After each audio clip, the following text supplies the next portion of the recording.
venga la intervención, estamos desesperados. No hay comida, no hay medicina, estamos cansados. A Maduro yo le digo que ya basta.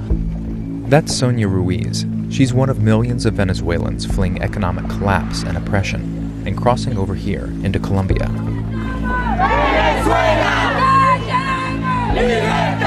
We're in the border town of Cúcuta, where there's a tense standoff over the future of Venezuela.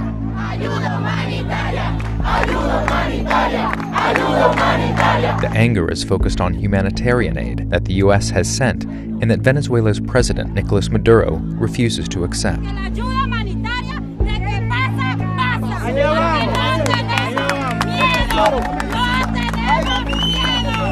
It's a standoff that could lead to a violent showdown. So, what happens next?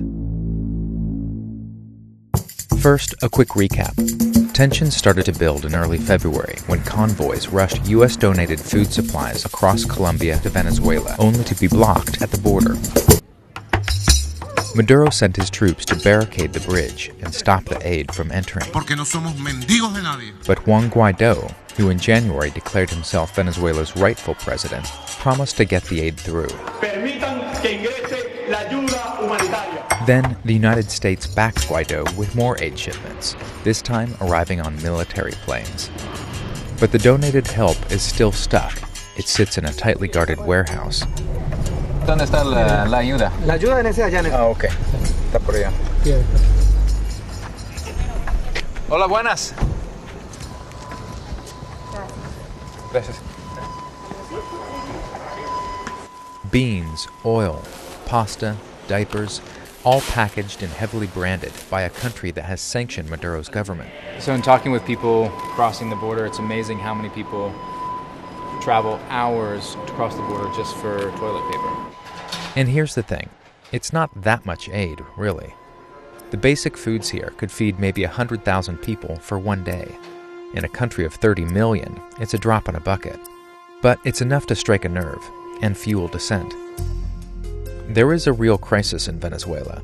We came to Cúcuta last year and saw thousands of people crossing this bridge on foot each day, looking for a job or even just a meal. Today, things appear to be worse. This food kitchen serves about 4,500 meals a day to migrants. Is that all those people who are waiting over there, waiting to come in? There's still a big crowd? There's a huge crowd. Okay, all right. Yeah. Now Guaidó has announced a hard deadline of February 23rd to get the aid across the border, even if it means carrying it over on foot. Que yo pienso que a lo que parte de las Fuerzas Armadas que están aquí en la frontera vean la cantidad de personas que vamos a exigir la libertad de nuestros pueblos, automáticamente se va a abrir el canal. But all of that hinges on whether Maduro's security forces will defy his orders and let the humanitarian aid in. It's a tall order. This man knows.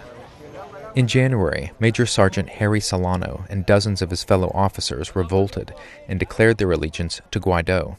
Necesito el apoyo de ustedes, pueblo de Venezuela. Salgan a las calles. Aquí estamos nosotros, que ustedes querían.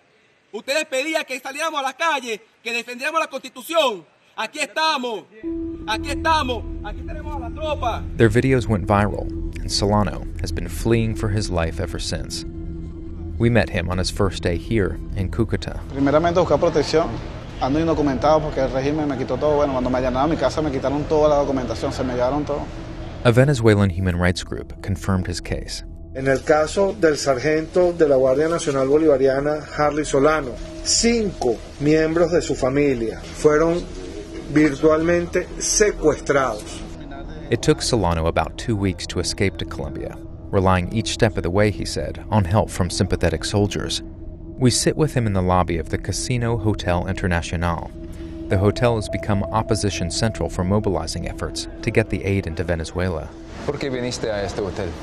Porque cuando llegué al terminal, como de repente llegué desorientado, le explico mi situación a unos oficiales de la policía y me orientaron que en este hotel habían varios funcionarios que no están con el régimen y me podían orientar. Sergeant Solano goes to a local UN office to apply for political asylum. We catch up with him later as the lonely reality of his first night in exile sets in. estando aquí igualmente, ponga usted, no tenga temor por mi vida, pero sí por mi gente, porque ellos lo mantienen secuestrado y entonces, bueno, es un régimen asesino, no le estoy mintiendo, por algo estoy exiliado. ¿Cuándo declaraste con toda la tropa profesional sobre su soporte de Guaidó? ¿Tenían ustedes mucha confianza que algo va a cambiar? Sí, completamente. Ese día iba a ser la gloria de Venezuela. Estábamos completamente seguros. The U.S. appears confident too. Senator Marco Rubio has been the strongest advocate for Maduro's ouster. It's not a one-time delivery. We're not delivering a refrigerator. We're delivering food. People have to eat every day. President Trump urged Venezuelan generals to defect. You must not follow Maduro's orders to block humanitarian aid, and you must not threaten any form of violence against peaceful protesters. Guaidó offered Maduro's officers amnesty. Y la historia lo recordará como un pelele que se puso al servicio de la política guerrerista intervencionista de Donald Trump. But Maduro has been cultivating loyalty among the military for years. He's designated over 1,000 generals and given them lucrative ties to the state-owned oil company. For now, they've stood by him. We see Solano again, waiting in the hotel lobby. He's received word from an undisclosed source about his family in Venezuela. A mi mamá, a mi suegra y a mi sobrina las torturaron. Una señora ya de 63 años y mi sobrina de 19. ¿Tienes dudas que hay posibilidad de cambio con el ejército, con las fuerzas? Sí tengo dudas porque de verdad no tienen amedrentado. O sea, pasar por mi situación, ningún ser humano, ningún militar va a querer pasar. Pushing the aid across is a gamble, one that could force a larger confrontation inside Venezuela. Perhaps that, in the end, is the point.